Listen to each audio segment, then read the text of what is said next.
Welcome to Everyone Loves Guitar, where we get to sit down and talk with interesting professional guitar players and related music industry experts. If you love playing guitar, stick around. You're in the right place. Hey, this is Craig, and I just wanted to give you an update.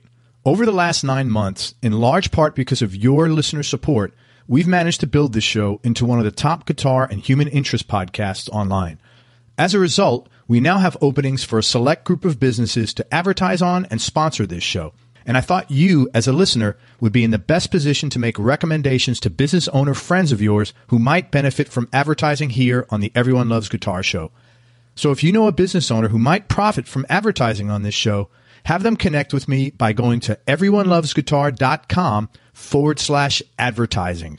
Again, that's everyonelovesguitar.com/advertising. I'd love to have a brief conversation with them to see how we might be able to help. Thanks for your help, and now let's get on with the show. Hey, everybody, this is Craig Garber from Everyone Loves Guitar, and we got a really awesome guest with us today. We're here with Stanton Edward. Stanton is the lead guitar player for the Wallflowers. He's also toured, recorded, and produced with Jacob Dylan, Jewel, Lissy. He just played on an album with Rita Wilson, and he's done work with probably 75 to 100 other artists. And he's a really diverse, incredibly diverse player, actually. And not to put him on the spot, but he's the kind of guy that he's really capable of evoking loads of different emotions to the listener, at least for me anyway, on the guitar in really a lot of different genres and tempos. So I've been looking forward to this call. And just so that you know, the mutual friend that introduced the two of us told me that Craig, Stanton is one of the most special human beings I have ever met. So this is, I've been looking forward to this since, and he made me wait like 6 months or something like that. He's holding out his special human beingness. So this is going to be a cool call. So Stanton, thanks you for your time, man. I know how busy you are. Thanks so much, Craig. Pleasure to be here. Hey, real quick, I know we just talked about genre music a little bit. What was the last piece of music you listened to before you got on this call? I've been listening to this band, the OCs, and they've got this record called Carry On Crawler that's really cool. And it's spelled like OHSEE apostrophe S. Yeah, the OCs. What kind of music is that? What genre is that? Oh yeah, here we go with the genres right off the bat. Yeah, I don't know. It's I think it would be safe to say that it's rock music, and I think most people would probably say that it sounds like indie rock, which who even knows what that means. But yeah, it's cool. There's a lot of like kind of punky stuff and just weird, really creative band. I've been kind of going down the rabbit hole with all their records lately. So very cool. Yeah, I like those guys. I'm the same way. Like when I don't know if it's being anal or just passionate, but you know, if I find someone I like, I really want to. It's almost like these interviews. You know, I get to hear the whole. I don't want to hear like 5 minutes. I want to hear the whole story. And like when I find a band I like, you know, I want to hear everything they've done because it tells the story. Yeah, I'm increasingly floating to that end of the spectrum myself. Yeah, I'm kind of over this one song per band singles kind of thing. It's really, it's more fun to really kind of focus in. When in the rare event that you find a band that really grabs your curiosity, it's so much fun to just go down that rabbit hole and see. Because you know, who knows? You like that one song, but they might suck. You know, but when you find a band that's really got the juice, it's great to listen to everything because you can get a really complete picture of what they're trying to say. You know what I listened to recently? I wonder if you might know. You know Moby? Yeah. Man, I just listened to like almost his whole catalog. I'm through it. He does a lot of. I'm not into the dance stuff, but he does a lot of like melancholy / funk stuff.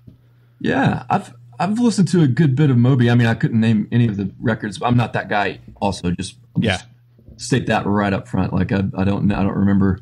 I've got friends who are just encyclopedias, and I'm like, how do you do that? How do you know?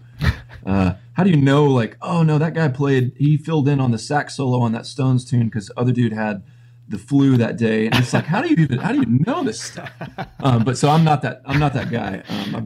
Luckily I've got tons of friends and the internet to help me with all that stuff. But Moby, yeah, I mean, like, I don't know. It seems like he's he catches a lot of flack, but man, there's no doubt about it. He's a really creative guy, really thoughtful. Yes. Dude, you know? Very thoughtful guy, man. If you listen to read the lyrics, about some of his stuff is like really deep, man. I really enjoyed it. Anyway, that's another rabbit hole we can go down it. Right. Yeah. How'd you first get connected with Jacob Dylan and the Wallflowers, and what were you doing at that time right before?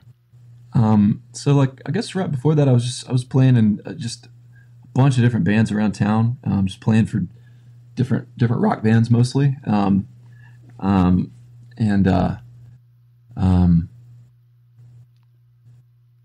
did I get connected? Well, a friend of mine, my friend Russ, introduced me to Jake, and I'm just trying to keep Russ from getting kicked in the balls, actually, is how it story, if you want to know the real truth. Yeah. They were looking for a new guitar player. Hey guys, this is Craig. I just want to let you know something happened around this point in time in the interview where my voice, for some weird reason that I have no clue, because I had 3 interviews that same day and this is the only one it happened to, but something happened where my voice from here on in, the rest of this audio is going to be kind of low intermittently. I really apologize, and I just want to let you know that please do not ignore this. This is a phenomenal interview. You got to pay attention to the guest. Stanton Edwards was a fantastic, wonderful guest. He's an awesome guy, tremendous player, and I think you're going to get a lot out of listening to what he has to say. So just want to let you know, I apologize. These things happen once in a blue moon. You know, I think it's probably the second or third time in 251 episodes now it happens. So hopefully you could forgive me and cut some slack. Anyway, enough of me. Let's get back to the call. Thank you for your patience and understanding. Jacob was looking for a new guitar player, and he'd never heard me play. I didn't do an audition or anything like that, but we were all bowling one night, and it was like a big group of us. Jacob was there. I think like Lucinda Williams was there. We were all just bowling and stuff. But I was meeting Jake for the first time, and Russ was like, "You're gonna love this guy." He's like, "If you don't love the way he plays, you can kick me in the balls." I'm just like, all right, I can't let Russ. I can't let him get kicked in the balls. Like, as a true friend wouldn't do that. So that's just, I've been trying to continue to do that as much as I can. Yeah. That was very good and empathetic. How long ago did you guys connect? That was probably 4 or 5 years ago, something like that. Yeah. That's awesome. Yeah. What a good story. I know you're super busy now working on your own project, Earth Mover. You want to talk about that? Because I know it's taking a lot of your time. Yeah. So I'm going to release some music that I wrote and playing all the instruments on it, which is I've never released a record or any stuff on my own. I've played on a bunch of records and all that stuff, but I've never, and I've written songs my entire life, but never like put anything, never released any of the stuff that I've got. So that's been a lot of fun. It's been just too much fun, actually. But it turns out like making a record is hard. What prompted you to do that? I mean, who knows? Why does anybody do anything? I don't even know. It's kind of like these people who are like, you'll see somebody that weighs like 600 pounds and then like one day they decide, and maybe it doesn't happen in one moment, but like they decide like, I'm gonna get rid of this weight. And then and you see these people all the time. They do it constantly. And it's like, they start going to the gym and they eat healthy. And then it's like, you see their story on some like 5-minute YouTube thing. It's like, I went from 600 pounds to like this crazy, like ultimate fighter. It's like, wow. What happened? What made you decide to do that then? I don't know. Who knows why? Some random neuron fires in your brain, and then it's like, all right, we're doing this thing. So that's kind of what's going on with me. The universe told you, you just decided it was the right time. There was no particular trigger. Yeah. Maybe I had some like really like awesome, insane hot chicken one night, and that made some physiological brain state. I don't know, but something happened. But yeah, I got an itch arose, and I'm scratching it now. So that's what I'm doing. What's been the most challenging aspect of doing that? I think I'm trying not to get super caught up in genre. We were talking about this earlier before. I don't want to. I'm very wary of genre right now, so I'm trying to not fall into any traps in that regard. So I'm just trying to really be trying to make sure that I had this teacher one time, and he was talking about guitar, but it definitely applies to creativity, but he was applying it to guitar in general. But he was like, I think it was my first guitar teacher, who's an amazing human being. This guy named John Nichols. He was my first teacher, but he said one time, he's like, we were talking about improvisation, and he was like, make sure that you're playing the guitar and not the other way around. And I was like, man, that is just a great little micro verse of wisdom just in that one sentence. Because if you apply that to guitar, like I think anybody who's ever picked up a guitar is guilty of just, you go to some riff that you play, and you just mindlessly go to it and you play it. And the guitar, I think every instrument's capable of this, but just, I play the guitar, so that's what I know. The guitar can definitely play you a lot. You know what I mean? You get stuck. It's easy to get in these little like muscle memory ruts. And I think that goes for creativity too. It's easy to do the things that are easy to do, and come naturally. So, I'm trying to introduce a healthy amount of like second guessing into creating all this stuff, and just making sure, like, all right, am I doing this because this is what I want to do, or is my brain is it finding some path of least resistance, and is it just doing this thing because it's an easy thing to do? So I really want to make sure that everything that's coming out is deliberate and not some accident, So that and the result of that is that things are a lot more time consuming, and I'm playing all the instruments too, so that's challenging. It's just trying to play everything and make it sound like it's a band in a room, Yeah, that is. How do you balance that? Because sometimes the natural thing, which is the easiest thing, is the right thing. So sure, yeah, absolutely, it is. Yeah. How do you get into like almost like a mind fuck with yourself, where you spend so much time analyzing it, and then like the thing itself doesn't get done because that happens to all of us. Man, I mean, do I wish I had the answer to that one? If anybody figures that one out, let us know. Email Stanton. Yeah. Yeah, you know what I usually do, man? Like when I'm doing something, and I'm in a situation like that, I'm a consultant, so I always act as if I'm not dealing with me. Like, what would I tell a client of mine? Mm-hmm. It's like stepping out of, this is not my project. What would I advise someone? And when I do that, I'm no longer emotionally attached. Mm-hmm. And for me, that helps a lot because I'm able to look at something with a little more clarity. Yeah. I think being able to step outside of it as much as one can even do that is always good. But there's for every argument there's a totally valid counter argument. Like you hear people say, and I'm somebody who says this. I'm a big believer in this. Like if it sounds good, it is good. Yeah. And that's a great rule. But the flip side of that is like sometimes if we're all doing that, then there's some probability, there's some likelihood that a lot of people's things start sounding the same, because what is good, so but yeah, I'm a big believer in like if it sounds good, it is good, but then also this is when you get into that paradox, the ideas start fighting. So that's the great thing about art, though, is there's no right answer. It's just like you just you just do something. I don't know, you just do something. That's the only thing, really. That's it. Just create something, you know. Well, you know, in business, it's just, there's no right answer either.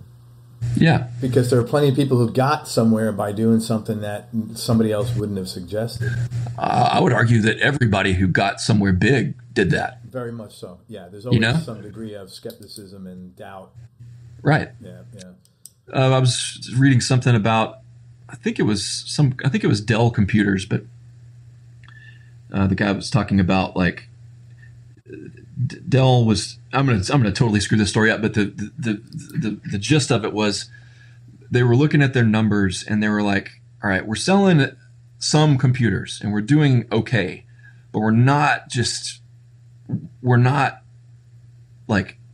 killing it right now. We're not making the kind of profits that we are expecting to make. And so they started really looking at trying to turn the business model upside down. Like, what can we do? And they're like, all right, no more selling computers in stores. And everybody was just like, you're insane. It's never going to work. And then, you know, the mail order computer thing happened and like Dell became like everybody had a Dell in their house, you know? So yeah, I mean, you know, you've got to, but it's scary, you know? It is scary. It's scary when you do that, when you bust outside of a norm, because it's just like, that's just pure unknown chaos right there. That's just everything that we've evolved to fear. Yeah, totally. 100%. You know? Yeah. It's like, don't go in that dark cave. There's something terrifying in there. Yeah. Yeah. But you know, so many times, so much of the best stuff that we love about any kind of art comes from people who go to those places, you know, and like you said, business too. And I think maybe just like human experience, even, you know, goes that way. So Earth Move, the toughest thing has been, you know, finding that balance between good and insanity. What have been the positive things that you've gotten out of it that you really enjoyed? Oh man, it's just the process is really enjoyable. There's just something great about having this routine, you know, get up as early as I can. And that varies. I'm trying to really get that down, but getting in a really solid routine of like waking up, you know, make the coffee, take the shower, go out in the studio, work until, you know, I start getting hungry, make a ham sandwich, take a walk, listen to bounces, come back, take a quick 30-minute nap, and then do that, repeat second part of the day, do the same thing, get back in the studio, write, record, polish, and then just repeat. That process is so fulfilling and so enjoyable. It's just like, it's the best thing. The discipline. Yeah, maybe the discipline, but but I'm as soon as any kind of discipline starts to manifest, I'm quick to squash it and well, I mean, the discipline of routine, find something else. Yeah, the only discipline is the routine. It's just like, no, you got to be doing the work. Yeah. You got to be doing. I kind of hate that phrase, "do the work," but it's true though. It is true. Yeah, I just don't something about that. I don't like the way it sounds, but it is true. Yeah. It is true. Like that is what's going on. I think maybe it's just been overused or something. Something about it doesn't sound right to me, but it is that, like you, and when you do that, you get better. When you know, people just seems like we just we're wired for habits and things like that. And the more you, it's kind of like, I feel like it's like grinding out a rut to work within, you know. It's like the more you do this, the more you get your regimen going, then you've built out this nice little impression, and it gets deeper and deeper, and you can just really glide right through that thing, and it reduces the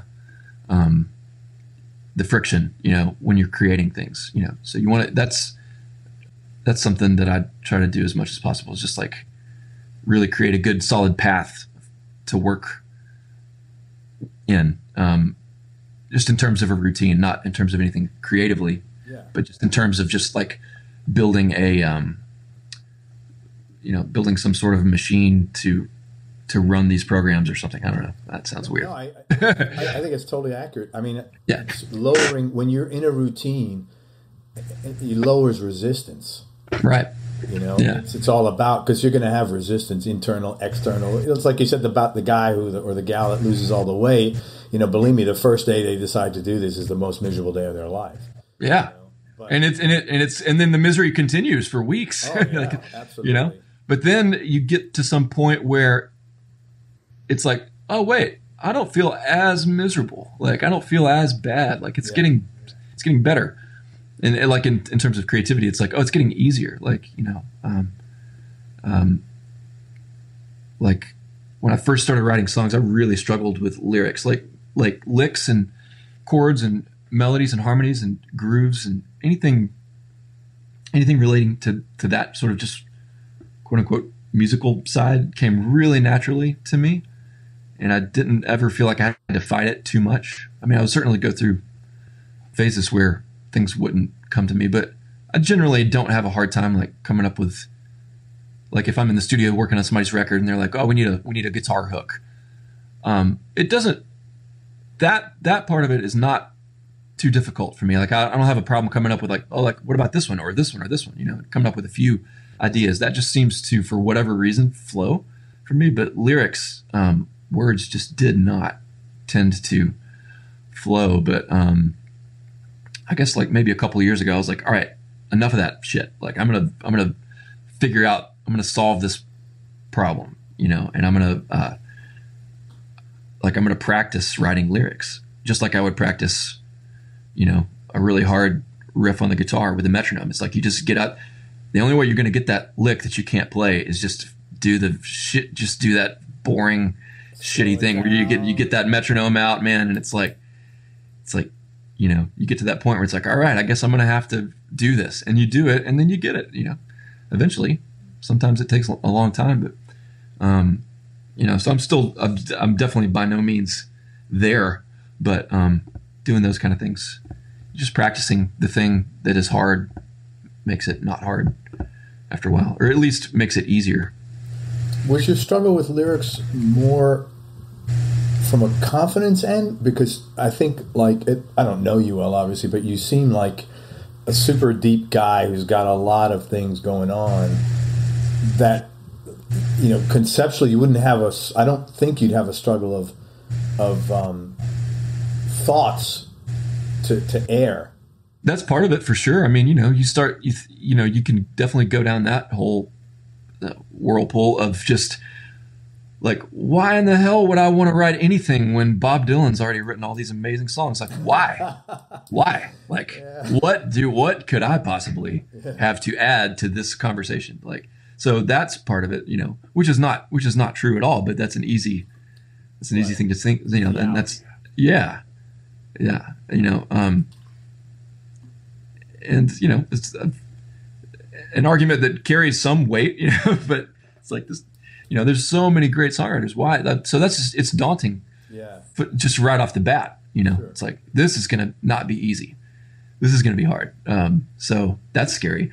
But then also just like, so there was that, there's like the second guessing of just like, can I even do something? Can I even write some lyrics that, are going to not be noise, you know, like, and actually have a reason to be sung or spoken in the first place. So that was hard. But then, you know, also just like, you know, anybody who's ever written anything is no stranger to the feeling of just like sitting down. It's like, all right, I got my pen, I got my paper, I got my guitar, I got my little recorder, got my coffee, I'm hydrated. Like I went for a walk or a run this morning, like my brain's on, I had some eggs, like everything's happening and it's just nothing. And it's just like, it's like, what do you mean? Like I did all the stuff. Like I read all the books on how to be creative and like all the stuff. And I can't think of a single fucking word that is cool. So that's annoying. You know, and so, I think one thing that helped me with that is just, like, I'm around like just, and this is also part of it. Like I'm around just like ridiculously talented songwriters all the time. Playing guitar for them on the road or in the studio or whatever. So you're around them. But I noticed one common thread that a lot of songwriters do is they are really good about keeping something, usually their phone now, but like having a notepad or a phone around. And I don't always see them write it down, but I'll see them notice things. Somebody will say something, like we'll be at a drive-through for a Starbucks or something or whatever, or we'll be anywhere, and someone that they are interacting with says something, and you can see that thing register, and they're like, that's a line. Yeah. That's a line right there. And then they'll file that away, and 9 times out of 10, they'll write it down immediately or record it somehow. And I was like, ooh, that's something I haven't been doing that I'm going to start doing. I started doing that with good consistency about a year ago, and man, what a difference that makes. That's a huge thing. It's funny you said that, because you said something earlier and I wrote it down. We're getting ready to sell some t-shirts on the website. Everyone loves guitar t-shirts, and I suspect we'll be selling other t-shirts. And you said something, and I wrote it down.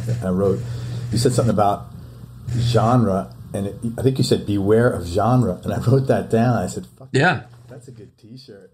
All right, cool. Well, if that gets into a song, I'm BMI, so we'll figure that out. We'll figure out the split on that. I've been writing ad copy for 20 years, and I write shit down all the time exactly for that reason. I'll hear something like, I don't know when and where, but at some point in time I'll be able to use that in a sales article. Yeah. That's a trap. That's an easy trap to fall into. It's like, oh, I'll remember that. It's like, no, you won't. No, I certainly you most certainly will not remember that. If you do, it's a freaking miracle. It's an accident more than it. Yeah, I don't exactly. I know I have no.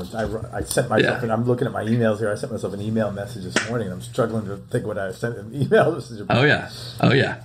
How long have you been in Nashville, and what prompted you to move there?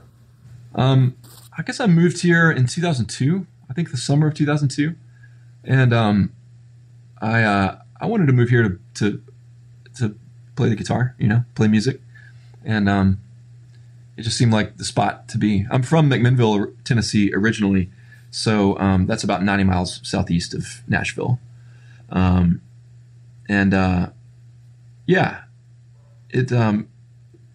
not a lot of deliberating went into it. It was just like, oh, this is what you do. You moved to Nashville. So you start playing some gigs.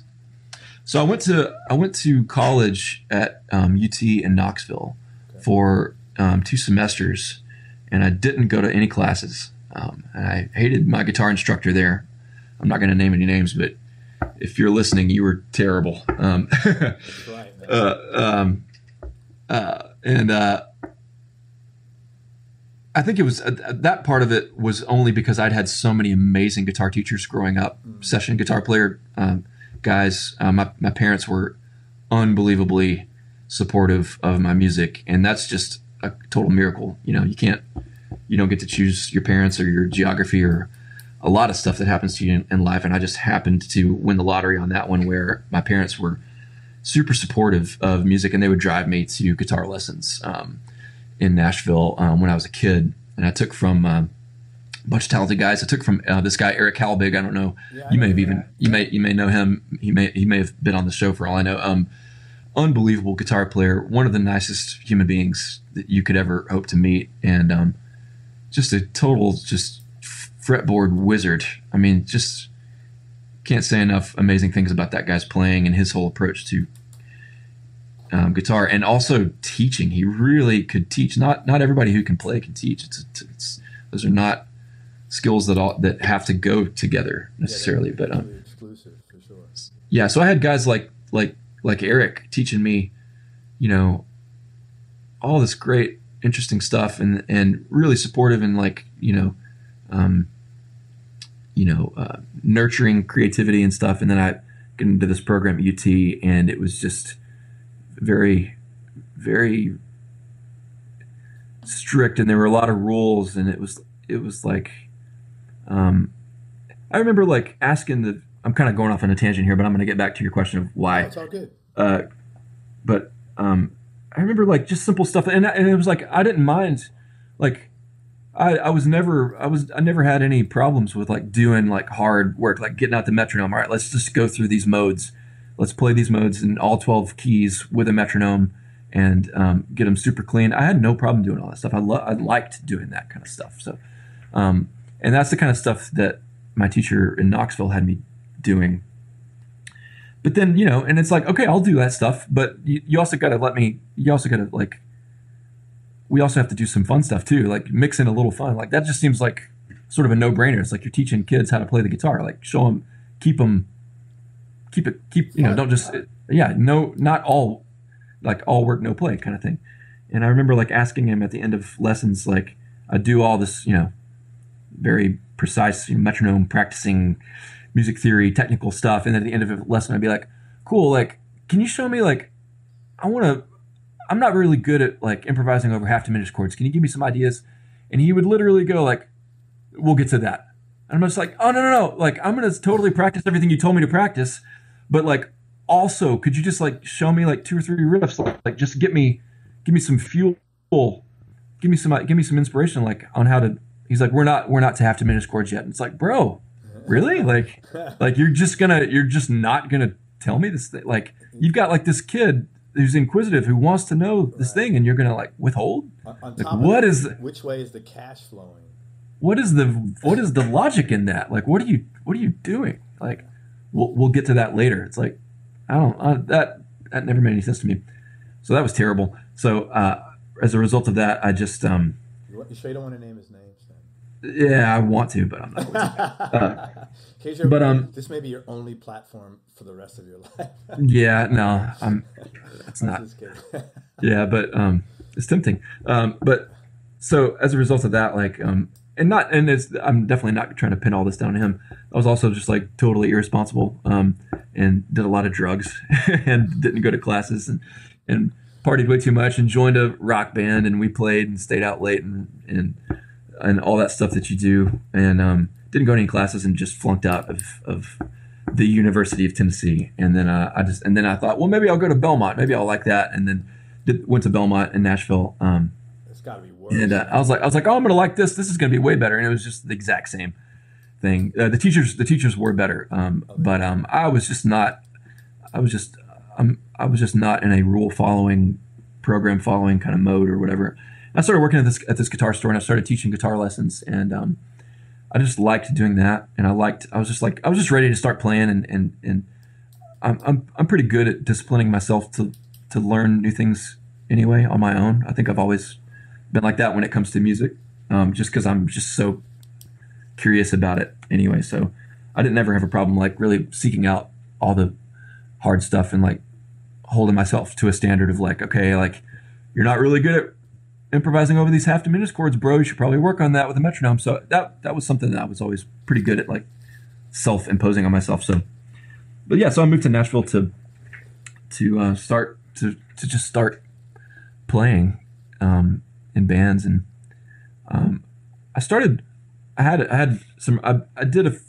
tried my hand at like fronting my own band for a minute, but then I started playing with other people's stuff, and I started getting gigs to play guitar with other people, and really liked doing that. And that was neat because it fueled a part of me that I really like playing a lot of different things. So it's like, oh man, I'll go play with this like really like heavy band and like play all this fuzz and stuff, and then I'll play this like real sensitive singer-songwriter gig where it's just like a lot of, pads and swells and pretty things. And so I like doing all that stuff. So so that Nashville has been a great spot to allow me all those different avenues to kind of explore and monkey around in. So that's been cool.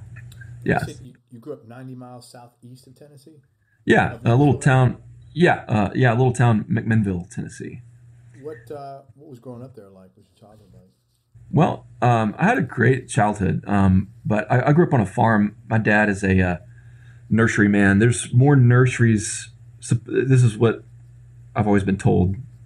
So don't quote me on this, but this is what everybody says. There's more nurseries per square mile in McMinnville, Tennessee than anywhere else on the planet. I don't know. I don't know if all the data is totally in on that, but driving around McMinnville, it would seem that way. You could definitely like intuit that because there's just farms. There's trees everywhere. There's tree farms everywhere. So I grew up on this farm, and there were like no kids. I didn't have like I didn't like grow up in a suburb or anything like that where there's like kids next door to play with. So I was just kind of, it's like, all right, if you're gonna hang out with other kids your age, you're gonna have to like drive into town and go to their house, or they're gonna have to come to you. But a lot of time just like by myself. Only child? Yeah. Well, no. I've got an older brother and older sister, but they're a lot older than me, so they're already out of the house. So, Okay. so it's interesting because like you just asked me if I was an only child, and I blurted out, yeah, but it's absolutely not true. But like I think that's just because like growing up, it felt like that. And you know, my brother and sister would come around and stuff, but I wasn't like growing up with them. They were already like out of the house by the time I started having any memories or whatever. So so it felt like an only child situation, even though my brother and sister would come around and all that kind of stuff. So so a lot of time just kind of like kicking around on this farm, riding my bike around and stuff. And then I found some older kids were in the marching band, and they played like trumpet and flugelhorn and saxophone and stuff like that. And I was like, oh, that's cool. I want to be in this like band thing. So I started playing the trumpet. This is in grade school? Yeah, this was probably in seventh grade. Started playing the trumpet, and I got good at that, and practiced it religiously. Loved it. Just all I wanted to do was play the trumpet all the time. And I was like first chair, you know, in our little band. And then I got my braces. I feel like I'm going down another tangent here. Sorry. No, feel free to rein me back in. Yeah. The only time I don't like tangents is when they're boring, and this is not boring. This is just like genuine stuff. So it's all great, man. Well, no, okay, no. So you asked me what growing up was like. So I think I'm still somewhat on. I'm on topic somehow. You're fine.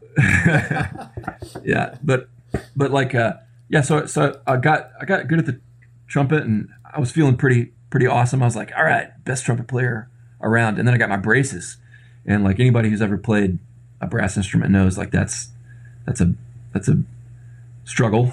So like I went from being the first chair trumpet player to like the fifth chair, because the braces just totally screw your whole it's called your embouchure, right? So you have to make this shape with your lips, and I've got these braces on, and I'm smushing this like metal trumpet mouthpiece straight into my lips, and it's like making them bleed on my braces, and I'm terrible at trumpet. I'm just like, man, to hell with this. And then that being said, you have great teeth.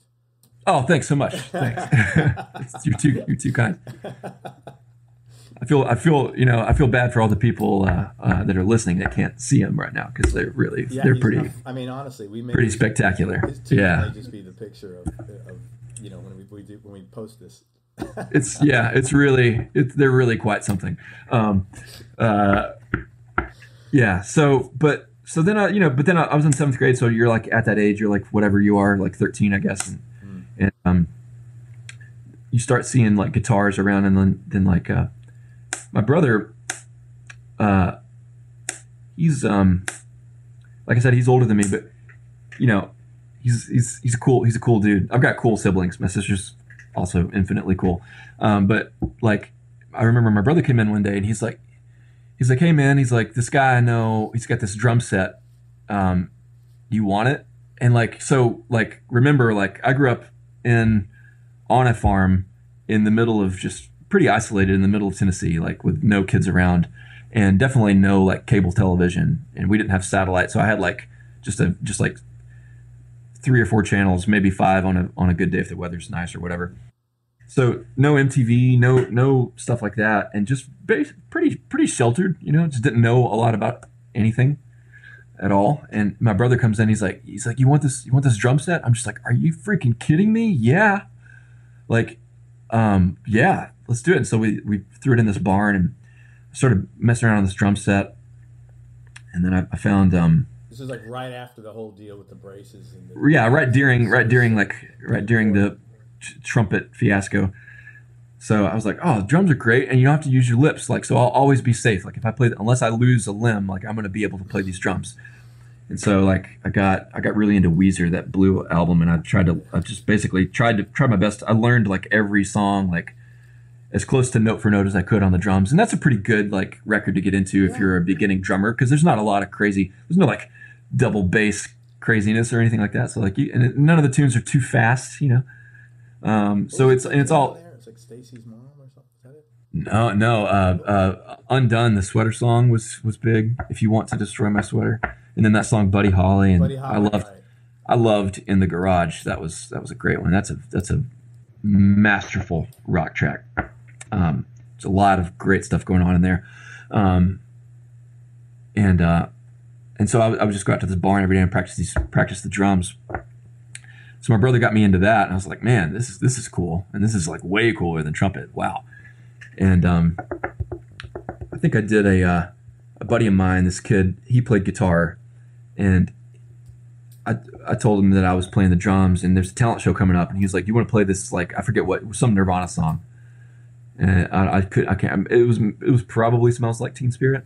And we got up at this talent show, and I brought my drums, and we played for the school and just butchered it, but like, it didn't matter. Like, everybody thought it was awesome because we were the only kids playing any kind of rock and roll. Like, I think the person after us was like some chick singing a Celine Dion song to a tape of the actual Celine Dion song with her vocal on it. It wasn't even like a karaoke tape. She was just like singing the same notes as Celine Dion along with Celine Dion.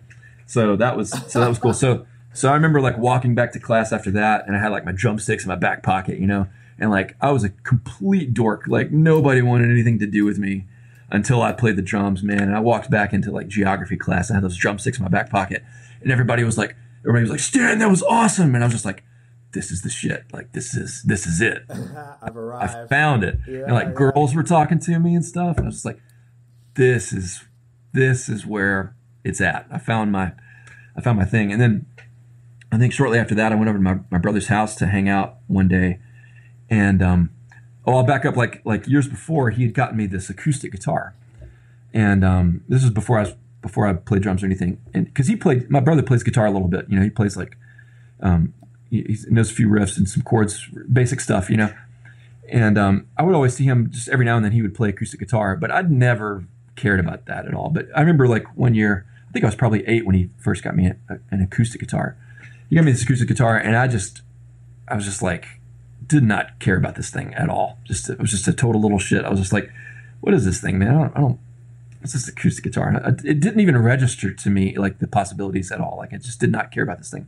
And it just sat under my bed. Like, it was hard to play. The action was terrible, and I just didn't like it. Sounded like all the music that I didn't like, you know, at that time. I was like, this sounds like country music or something. I was just total ignorant kid. Like, didn't know anything. Can't stress that enough. Totally stupid. And so that guitar just sat under my bed. And then I went over to my brother's house, like shortly after he got me these drums. You know, fast forward, he gets me the drums. Go over to his house. Yeah, he lived a few miles away. Was and the nursery visit yes, as well? yeah. And I went over to his house, and he's got this white Fender Stratocaster sitting on a stand plugged into this white Fender amp. And like, remember, like, I'm this kid like from this farm. I've never seen an electric guitar in my life. Like the only time I've ever seen this kind of stuff is like I was a huge like Back to the Future fan. Like, I loved that scene when like Michael J. Fox is like down on the ground playing that it's not a 335, it's a whatever he's playing. That red Gibson, it looks like a 335. He's playing that thing, and he's just writhing around on the stage at the Under the Sea dance in Back to the Future. I'm just like, that's awesome. Like, so it's like seeing a rocket ship for you. Yeah, like so I go over to his house, and there's this electric guitar sitting on a stand, and I'm just like, dude, what is that?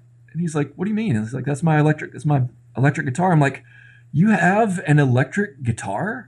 And you've had it this whole time? I was just like, can I play it? And he's like, yeah. And like, he showed me like a couple things. I think he showed me like Sweet Home Alabama. This is like or he showed me Smoke on the Water first, actually. And then he showed me a few little notes of Sweet Home Alabama. I was like, oh my God. And it sounded awesome. Like, it was this amp, and it was loud. I was playing it at his house. I was like, dude, can I borrow this? He's like, sure. And like, he didn't see it again for like, 10 years. Like, I took that thing home, and like, man, that was it. I was just off to the races. I got my own guitar, and so he's got it now, but he's got his back. But I kept it for a long time until my folks helped me out and got me my own guitar. They're like, well, you should probably, you can't just play your brother's guitar forever. So I got an amp and a guitar, and man, that was it. It was like, screw the drums, screw the trumpet, screw everything else ever, screw homework, like screw everything, like just guitar only forever. So just, and my parents were supportive of that. So we had this barn, and my dad was kind enough to go, like, because he set it up so that half of the barn was a shop for my brother to work on our farm equipment. My brother's pretty much a genius when it comes to like machines and like taking stuff apart, putting it back together, and that kind of stuff. Like he just has that sixth sense of just like, I know I can take this bulldozer apart and put it back together perfectly, like no problem. I've never done that before, but I can do that. Like he's just got that thing. Yeah. So half of the shop was his to do work on the farm, vehicles, or just whatever. And my dad was kind enough to let me have the other half of the shop to like set up all my amps and stuff. And my parents helped me out with the PA system. So I had drums and stuff out there, and then eventually found some other guys that like to play. And so we'd go out and do that. But I would just go out to that barn, man. And I would just practice. I would just play that guitar just all the time. It was just like, that's all I wanted to do. Just as much as I could, until I just ran out of energy, just like, all right, I got to go to sleep, and then I'd get back up and do that. So that was growing up. That was what that was like.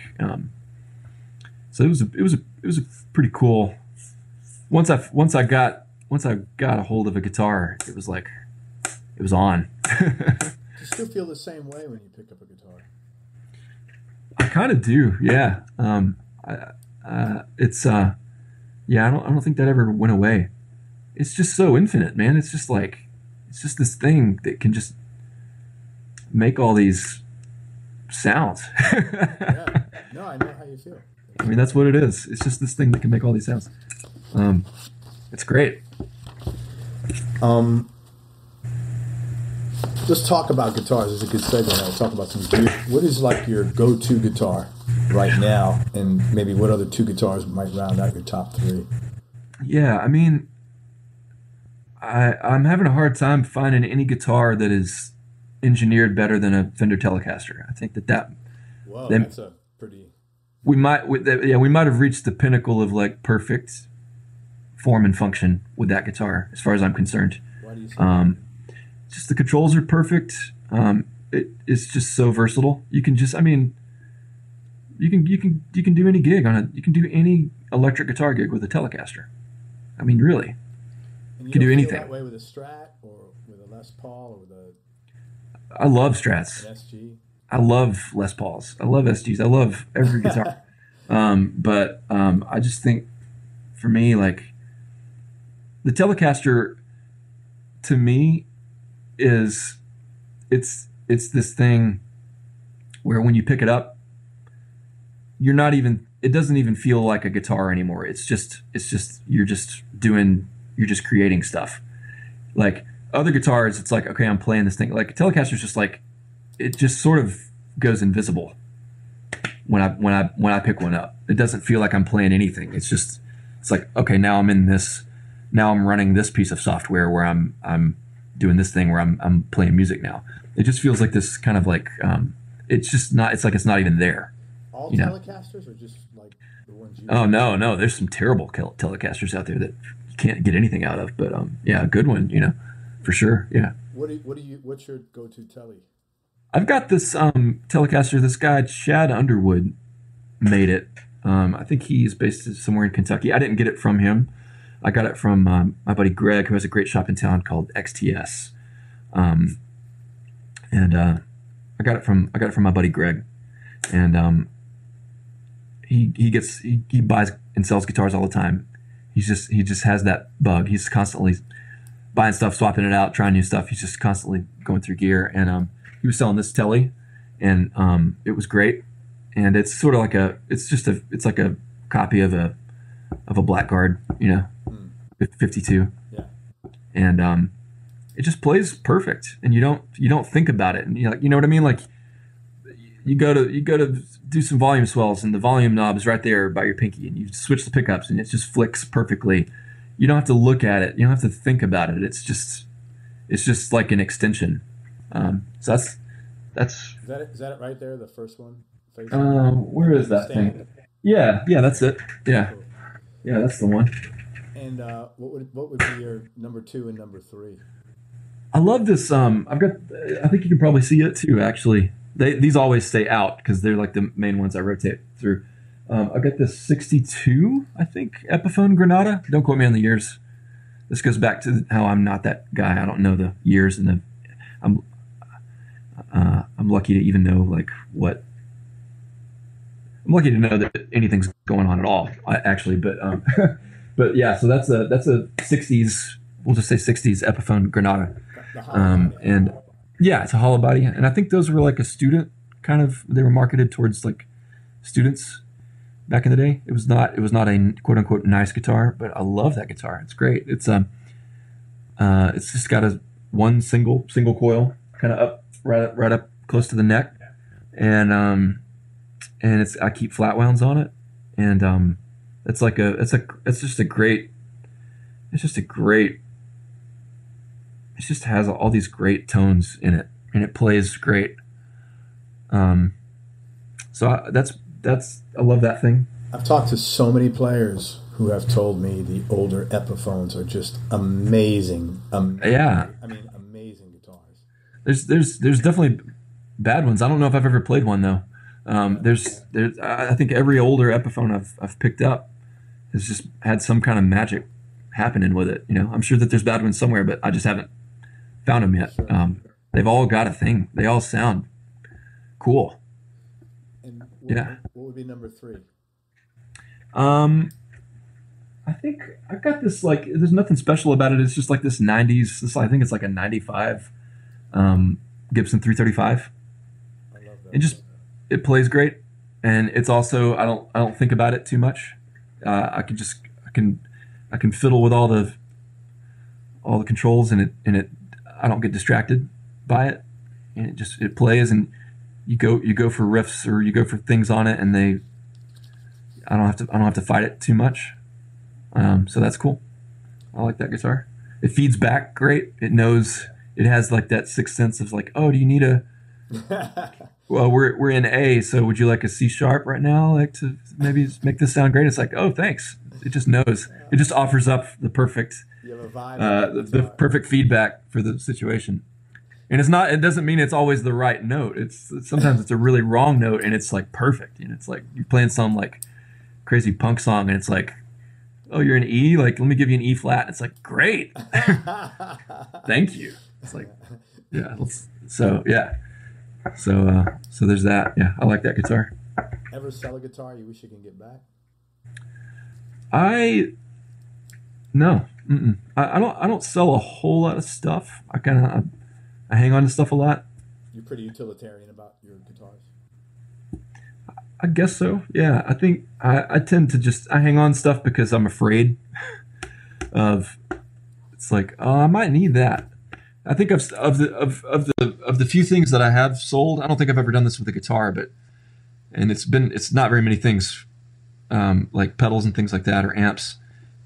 The first few times I did it, like literally like the next week I get a call for a session, and it's like, well, that would have been the perfect session for that amp that I sold. Wow. So I think because of that, I hang on to stuff. Talking about amps, what's your amp that you're playing to go to? I've got this older, I've got this like 60s, it's like a blackface Fender Princeton that I like a lot. Cool. Yeah, they sound that's cool. It sounds fine, you know, and it's pretty versatile. John Capito built me this great amp, and I don't know, we call it the Keefton. Like Keith Richards, you know, Keef. And it sounds great, and it's got these weird preamp tubes that he says are really rare and finicky, and I like it. It sounds fantastic. I think every time I bring it into a session, the producers are always like coming over the talk back, like, "Hey, what amp is that? Sounds great." So I would say that Princeton and that Keefton are my go-to amps. And then if I need some more horsepower, if I'm on the road with the Wallflowers, I've got a really great. It's a Vox AC30 that sounds fantastic. original, like a. It's a 2000, but it's like the Korg era one, I think. right? Like it's like if you're not gonna get a real one, if you're not gonna get like a really old one, it's like the one that you want, I guess. Very cool. My buddy, one of my good friends, Ryan Warner, who's just an unbelievable guitar player, helped me pick that one out. I think I got that over at Eastside Music Supply here in town. It's a cool store, cool guys that work there. What is it called? What's the name of that shop? Eastside Music Supply. Is that right next to the LA Fitness Gym or Planet Fitness Gym or something? It could be. It's next to some restaurant or something. It's on Gallatin, but there may be a gym nearby. Yeah. Is that Steve's son? Yes. Yeah, I got Steve on the show next week, I think, or maybe this week. Yeah, maybe this week. So you tend to like a warmer sound. I do like warmer sounds, but I think most of the sounds that I get, I'm not shy of something that like really cuts. Yeah. I'm not shy of treble at all. So I like sizzly stuff too. But it's just, it just depends on the context. It depends on what you need for the moment. I mean, for when I listen to your stuff, my takeaway was that you were a warmer. Maybe I got a warm vibe from what you did. Like you're cool. Very like you used the word deliberate before. Yeah. Yeah, and I found your playing extremely deliberate and extremely like you're going for I got a lot of emotion out of your stuff. Thanks. So when I say warmer, maybe I'm associating emotions with warm feeling, but it could be totally different because you can get emotion out of trebly sounds too. It's just that was where my cool. Yeah, thanks. Yeah, I like it all. I mean, because all that stuff is just relative. There's without cold, warm is totally meaningless, right? Like there's no such thing as one without the other. So you've got to have all the stuff. So, like I was saying, like I just really I like all of it. I'm just fascinated by the whole deal. Because I mean, something can't sound loud unless you have something soft to compare it to. It's like So yeah. So I'm fascinated by all that whole thing. It's just fascinating to me. Musically, what would be your top 3 Desert Island discs in no particular order, and knowing that they could change tomorrow? Like for right now, what would be top 3? Yeah, I would probably go White Album just because you get to cheat because there's 2, so that's great.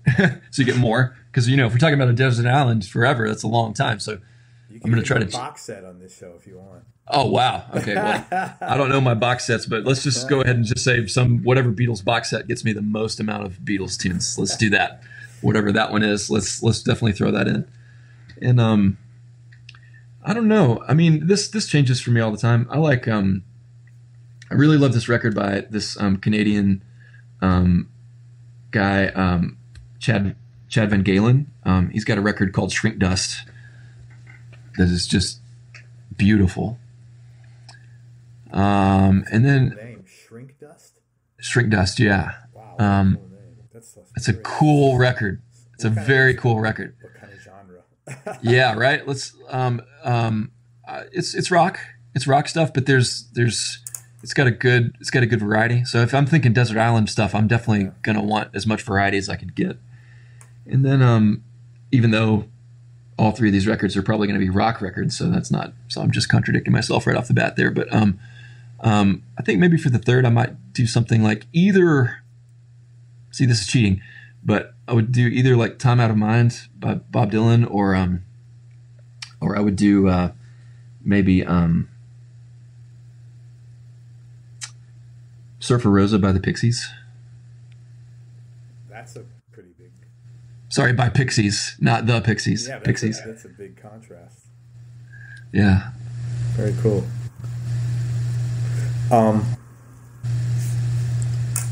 No, I ask what genre because I get turned on to new music often from here, so I like I love that title, Shrink Dust. That is well, send me some music, because I don't get turned on to new music ever. So it's really rare for me to do it. I have a problem. With what? I have a problem. Well, I just have a problem listening to music, not because I don't like it. It's the opposite. Every time I sit down, like I can't sit down and listen to music, because like after like 3/4 of the first tune, I'm like, that sounds great. And then I want to go pick up my guitar and play it. Yeah. I cannot, like the only time I can listen is if I'm locked up in a plane wedged between a bunch of people and I'm just like, all right, I have no choice. Can't get to a guitar. So I'm going to have to listen to music right now. So I'll do that. But yeah, I have a problem. Sorry, but I interrupted you. You were going to say something. No, it's cool. No, I know I listen to a lot of, believe it or not, stoner. That's what they call stoner rock. It's just like blues based 70s rock with some psychedelia in it. And you know where a lot of it comes out of? Sweden and the Netherlands. Oh yeah, cool. And now I've had a bunch of those guys on my show, which is really cool, because I've been, like I had a bunch of people here that they're like my guitar heroes that I've listened to so it's kind of cool and interesting to get to know these guys.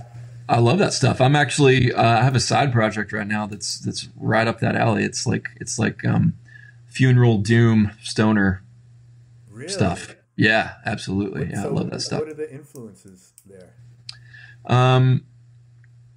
I think what got me into it, I mean, I had heard that stuff a lot, just from being around music or whatever, but there's this band called Squirrel, but he spells it weird, but it's like Jim Jarmusch, the director. He's a drummer? He's a director. He's made a lot of really cool movies. But he's got a band called Squirrel. And he may play drums too, but I think I've only seen him play guitar, but yeah, but he's got a band, and for whatever reason, I'd heard other bands that do that, but that got me into that band. Made me want to like make some music like that. I was like, man, that's way too much fun to not do. So I've been working on that just whenever I get totally down on myself about my tunes. Yeah. Yeah, whenever I get really just like self-deprecating about my lyrics and stuff, it's like, well, let's make some music without any damn lyrics then. How's that? So I'll do that, and I'll make like stoner rock and stuff. I'm sure your lyrics are pretty good. You're probably super just tough on yourself. Most type A personalities are. You're pretty driven. Yeah. So I mean, it's hard not to be critical. I think so. You know what helped me a lot, because I was very much like that, and what it tended to do in business, I would spend way too much time on shit. And I finally got to this point. I'm like, you know what? And I don't mean this from an arrogant standpoint, but I know the intensity and the standard I have. So I'm going to just accept and have confidence on it that 80 to 90% of what I'm doing is probably 99% of what's most out there.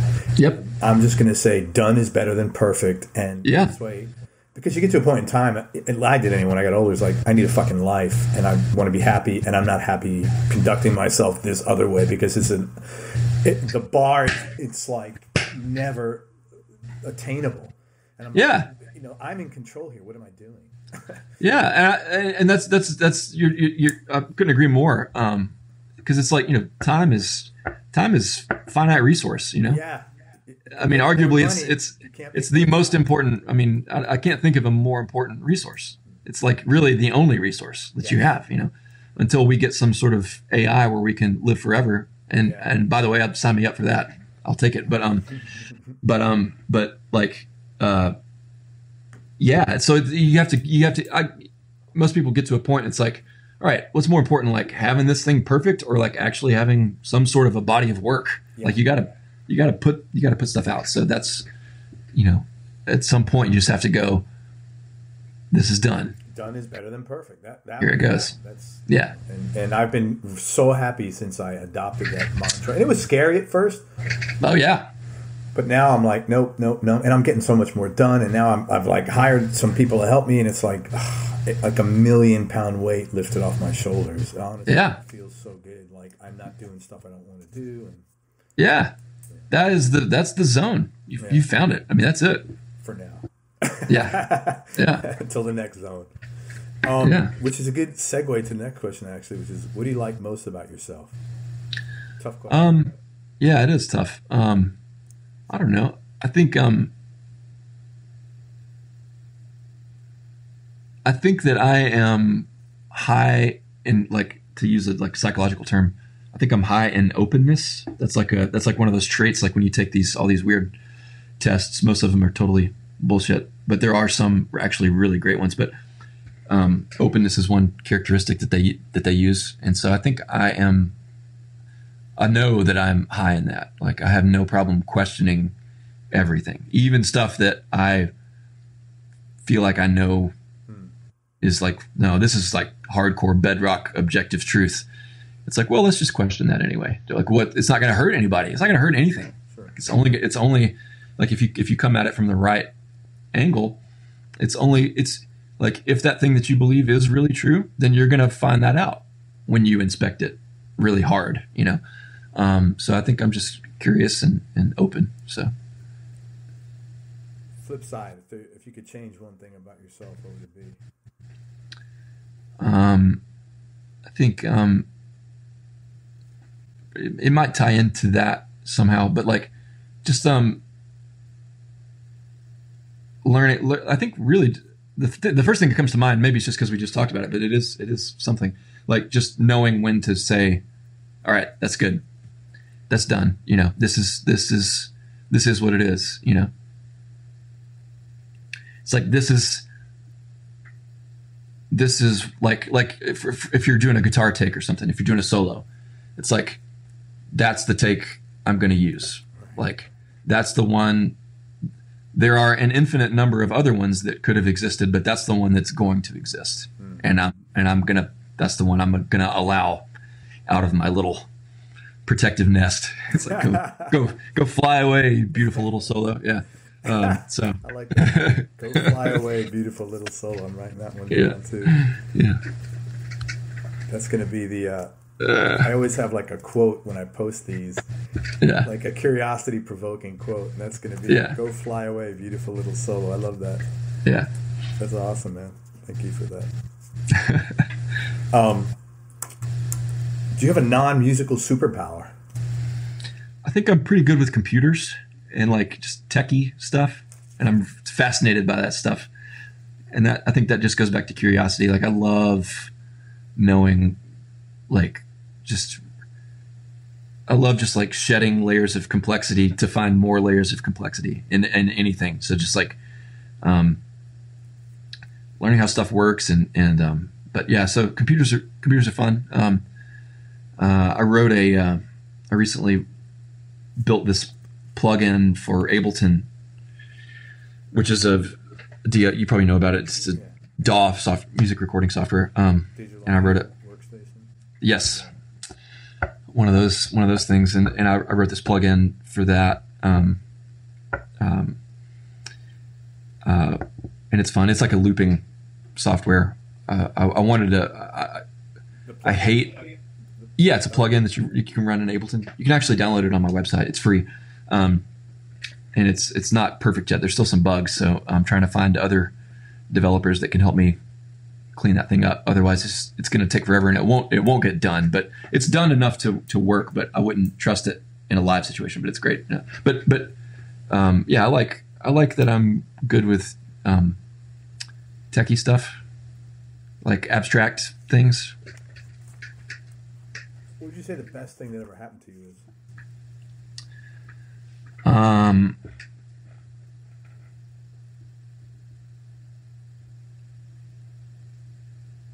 I mean, really, like just being lucky enough to be born with some responsible, loving parents, you know?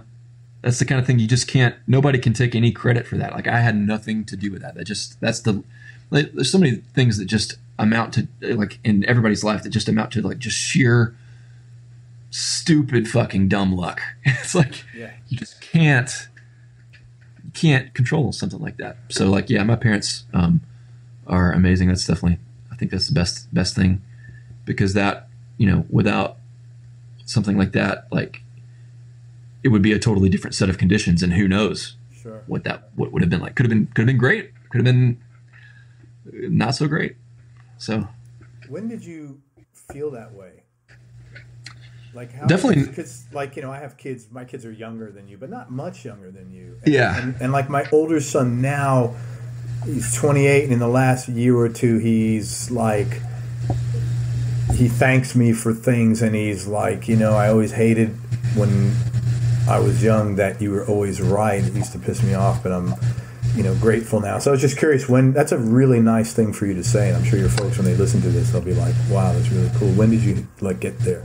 Yeah, I mean, definitely not when I was a little kid, especially not when I was like a teenager. Of course, yeah.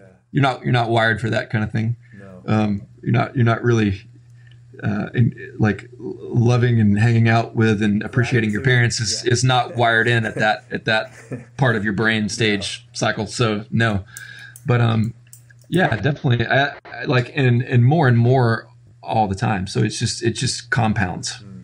Like the older I get, the more like it's like, wow, I thought I got it, but I really didn't. Like I get it even more now. Like it's just, the more I go through life, the more one goes through life, hopefully the more they can appreciate things like that they just didn't have any control over at all. It's just like, wow, I'm grateful. Very cool. Yeah.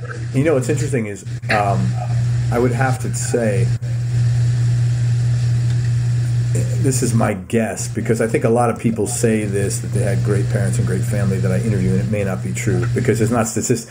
The amount of people who haven't had any bad families is like too low.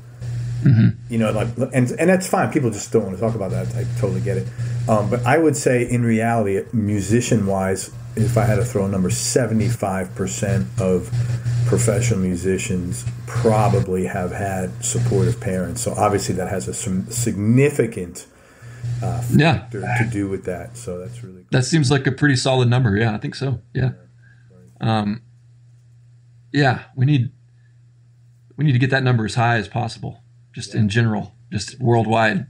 Just for get supportive parents, no matter what you do. Yeah. Right, exactly. Yeah. Exactly. Yeah, that was always like, I'm at the tail. We're on the 5-yard line. I got one kid left at home. She's 18, and she's going to be moving out soon. But that was always really important to me to make, not to agree with them all the time, but to support. And that was such a high priority for me. And challenge them. It's like, why do you think that? Yeah. Why do you think that thing? Why are you doing that thing? Yeah. Because it prepares you for going out into chaos. Well, I just think it was you need the confidence thing and the safety net. I thought it was important that they knew, okay, if I do this and fuck up, I can always come back and ask my mom and dad for something. Exactly. Emotional help, physical help, whatever. But I'm not alone here, and that was always really important to me. Right. Any hobbies or interests outside of music? I know you don't have much time, but I know your brain is nonstop, so you got to have something. Yeah, I do. I mean, if it's not music, it's I'm just anything that's creative. So, I love computer programming. I do that a lot. It's actually fun. It's actually very creative. I think for people who are not into programming, that seems like totally counterintuitive. But it's a really creative thing. You're massaging all the same parts of your brain that you're using when you're working on a piece of music or playing a solo or something. To me, at least, it feels that way. And I love photography. I got into photography about 4 years ago, and just went full in. I was like, I didn't know anything about it, but I was like, I'm going to get a really nice, expensive camera and an expensive lens up front, because if I end up sucking at this, I don't want to be able to say, well, it's just because I didn't have the right gear. It's like, if I'm going to suck, it's just going to be because I suck at photography. But I feel like I got pretty good at that, and I just do it for fun. What kind of pictures? I love photography. What kind of pictures do you like taking? I wish I was. What genre? Yeah, I like landscape photography. I like landscapes, but not necessarily like not. I'm not just talking about like going out and taking a picture of a mountainside. That's fine. That's great. But I like any kind of landscapes, like basically stuff without people in them. Yeah. And it's only because I'm introverted. I think secretly I wish that I could be one of these like totally bold, confident people that just goes right out into like the busiest street in New York City what and just starts photographing people, and like they give you dirty looks, and you're just like, hey, here's my card. If you like it, I'll shoot you an email it to you. If you don't like it, like screw off, whatever. I wish I was like that. I'm not like that. So you do that. I love street photography. In fact, we were just in New York last week, my wife and I hadn't shot in a long time. And I just took a little, not an SLR. It's like a little Ricoh GRD, and like a mirrorless thing. Yeah. Right. And I just was so happy. I was out. I shot literally like about 700 photos, and I didn't realize that because I just been looking through it through my Photos app. And I'm like, holy shit. So how do you deal with that though? I mean, because I'm sure you get dirty looks. I'm sure you get. I haven't gotten one. I've gotten like one dirty look in 10 years. Really? No, I just smile at the people, and I feel the vibe. Sometimes they're like, "What's up?" And I say, "Hey, you guys look great. Can I take a picture?" And they say, or else I'll say a woman. I'll say, "Hey, I love." Sometimes you see somebody and you're like, "Holy fuck, this woman's looks like a outer space." And I'll go over and I'll say, "Hey, you look great. I love your look. Can I take a photo of you?" Yeah. And it's just like be nice to people. I don't know. It's like not like big. Yeah. See that's something that I would have to fight. That's something I would have to like really overcome a lot of like. I think I definitely like I probably manifest that. I think I'm telling myself a story that's not even real. When I go out in the street, it's like, oh, everybody's looking at me because I got this camera. They think I'm like going to take a picture of him and I'm some weirdo. But it's like, yeah, you just want to, you just have to be. Fucking story. Holy shit! What is it? Yeah, isn't it? Yeah, yeah, I know. And you know what? If they are, this is not my problem. Right. Exactly. I mean, exactly. Not to sound callous or rude, but if you got that, and if you said don't take my picture, I'd be like, hey, no problem, because I think maybe a couple of people have said that, and it's like, okay, great. It's not like holy shit, if I don't get this picture, my life. Okay, next. You know what it is? I've been in sales. Yeah. For since 1989, I think, and I think you get used to not maybe not rejection. It's just like it's next. It's like you don't take it personally, right? Yeah, you can just let it. See, like I need to be more like that. Things stick to me really badly, so I'm not a. Well, that's not uncommon for artists, to be honest with you. Yeah. I mean, listen, one of the things I like very much about doing these interviews is guitar players, and I'm assuming if I interviewed all artists in all genres would be similar, are very comfortable opening up and being vulnerable. And first of all, I respect that very much, and I'm very sensitive never to, or I try to be as sensitive as I hope I do a good job all the time of working within the boundaries of not, taking advantage of that, because I really do appreciate it, and because I think sensitivity and I think honesty is a scarce commodity, and it's something I value tremendously, because I'm like that. At least I think I am. Yeah. And it helps me because that's not an easy thing for me to do. So in dealing and in talking with so many people who are so willing and freely to be vulnerable, it has really helped me be more vulnerable and being more comfortable with being more vulnerable. Yeah. But it's funny though, because like that being said, like it's definitely a paradox, because like I really enjoy, I really enjoy hard situations and questions. I actually really like that. Yeah. Because I think maybe because I'm curious, because like, it's just like, when those things get thrown at me, like I learn more about me. So I actually welcome those things. Yeah. But with the street photography thing, the way I rationalize it is, it's like, well, if I just didn't go to a busy street and try to take pictures, like, and just took pictures of like, took really close up pictures of this weird like pattern of gravel, like it's not going to give me any. I don't even have to deal with that. It's not like, it's just not even an issue. So that's how I justify it. It's like, well, this is just simpler. If you're touring, if you come down here to Tampa, hit me up and we'll go shooting one day. we're coming to Tampa soon. Actually, I'll be down there, so we'll hook up. Let's go shoot. Yeah, like the end of this month. I think we got a Wallflowers show down there. Yeah, that is awesome. We'll go shooting and like you'll see. Oh, that'd be great. How simple. Teach me. Teach me. There's nothing to teach. It's just smile and like. Oh no, I promise there is. No, I don't say that with any sarcasm. I mean, okay. Well, show me the way. Great. Show me how. Yeah. Ebor where it's crowded and there's cool, interesting stuff, and we'll go shooting. That'd be great. Yeah, that'd be great. I'd love that. 2 more questions, man, and I really appreciate your sharing your story and being so candid. I really genuinely do. What's the most important lesson your business has taught you?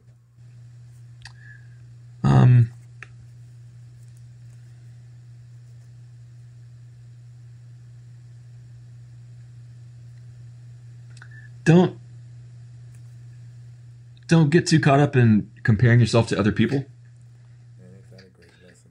But also do that as much as possible. So that's like another. It seems like another total paradox. I love paradoxes, but you know. You are a complex man, Stanton. Wow, maybe, but yeah, like compare yourself as much as you possibly can to other people, and then hopefully you can build yourself a switch to turn that off when it's time to get down to it. You know what I mean? So listen, because you can learn a lot doing that. And like. Man, I mean, Nashville is just chock full. I mean, if you just want to just look at just guitar players, if you just want to take that one slice out of it and just look at that and inspect that. I mean, you've got the best guitar players in the world living here. Like, I mean, sure, there are world-class guitar players living in other places, but just I can't imagine that there's a bigger concentration anywhere else. Like we've got to be like some sort of whatever node of just raw, amazing guitar talent. So you go out and you watch all these guys. Like I love watching this guy, Mike Henderson. He plays at the Bluebird. Blues player. Blues player, yeah. I have a call. Yeah, he's one of my favorite guitar players of all time. I would say he's definitely my favorite living blues guitar player, hands down. Like I can't think of anybody, and maybe one of my favorite blues players of all time. Like the dude is just, he does all the right stuff that you want a blues guy to do, and none of the wrong stuff. So I love him, but like I've watched him dozens of times, man. I mean, I don't even know how many, probably hundreds of times. Like I've gone and sat in that bar and watched Mike. And I know a lot of the guitar players around town. I've met him once, but I mean, he definitely would not remember me, but I don't like go up to him and like bug him and stuff. I kind of like keeping it. I don't know. It's more interesting to me that way. I don't want to know him too well, but I know the way he plays, just literally watching him. It's got to be over 100 times I've watched this guy play. And then like, I'll just think about like, if I go back and I'm working on blues stuff, for example, I'm like, when Mike's doing his thing, what is he thinking when he's doing that? What kind of zone is he in? And then I'll record myself and I'll play and I'll compare it to that. And then I'll take that. That's just like this. I put that into a box and then I close the lid on it. I'm like, all right, done with that. Like, and then I'm like, I'll play blues the way I want to play blues, which is not like how Mike plays it. So learning how to turn on and off that comparing mechanism is an important lesson that took me a while to learn how to do. Because if you don't have that switch, then it's just like pure misery where you're just like stuck in this, like, it's like a bad dream that just keeps repeating. You just keep comparing it and you're just in this treadmill, hamster wheel thing, and you're just like, get me out of this. I can't turn it off. So you have to just do whatever you have to do to build that circuit into your brain where it's like, okay, that's them. That's them. That's this person doing their thing. And that's how they do it. And I'm going to do it this other way. And it's going to be just as valid as their way. No, but it's good to have a mentor in that. And even though you don't know him, the mentor is, his style of play, and you can it helps to clarify your own shit, I think. Oh yeah, it's one of the most helpful things you can do. Yeah, absolutely. So compare, and then don't compare yourself, and then don't compare yourself. And the last question, man. In the last 5 years, how would you say your personality has changed the most, and has that change been deliberate and intentional, or a natural part of aging? Which I hate to say anything aging. You're such a young guy, but. Oh yeah. Knowing me, it's probably a phase. So I'm not, it hasn't reached critical mass where I'm like super concerned about it, but I'm definitely I'm going like hermit mode lately, and I really like it. It's really great. Like I'm just withdrawing, just more and more and more, just like sucking into my little creative space that I built here at my studio in my house. And just working on every kind of art I can, well, not every kind, but working on the kinds of art that I like, all the time. And, I've got a really small group of friends, and like those guys are starting to get a little freaked out right now. Like lately, like the past 6 months, they're like, dude, are you alive? Like, is everything okay? I'm like, dude, I'm great. I'm actually everything couldn't be better. But I have to remind myself, I'm like, I should probably go have burgers with everybody, just to show them that I am somewhat normal. They're like, I'm not off the deep end. I'm just I'm just in this zone right now, and it's great. So it's really fun. Well, that being said, man, I certainly appreciate you taking the time to do this. My pleasure. Yeah, thank you so much for having me. Let me tell people where they could find you and what you got going on. So, first of all, it's Stanton Edward, STANTONEDWARD. He's got a great website. He's got tons of his stuff on there. He's a phenomenal player, really, really diverse, and really, as I said a couple of times, capable of producing really emotional playing in a lot of different genres and tempos. So check out his website, first of all. Support him with the Wallflowers. They're touring. His new project is Earth Mover. It's EARTHMVR. He's got a website there that is just kind of like in its infancy, and he's going to be dropping some songs in the summer, and hopefully he'll be coming back on the show. We'll be previewing some of them here. And you can also check him out on Twitter and Instagram, where he won't say anything, but he does have accounts, and it's at Stanton_Edward. Anything else I forgot or left out, man? I think you nailed it. Yeah, that sounds good to me. Man, thank you again. I really appreciate your time. This is real nice of you to share everything. Likewise. Thanks so much for having me, Craig. It's been a total pleasure. You're welcome. That's great. Everybody, I want to thank you so much for listening. I hope you enjoyed this interview as much as I did. Thanks so much to Stanton Edward for spending time with us. Please check him out and support him in his musical endeavors. And pay attention to him, because he's a really soulful, really good player and super talented guy. And go to everyonelovesguitar.com, sign up to get notified of future episodes, get on our newsletter, and you'll get some early product announcements as well. And this is important. Remember that happiness is a choice, so choose wisely. Be nice, go play your guitar, and have fun. Till next time, peace and love, everybody. I'm out. We hope you enjoyed this show. If you did, subscribe to the Everyone Loves Guitar podcast, and you can do this online at everyonelovesguitar.com or on iTunes.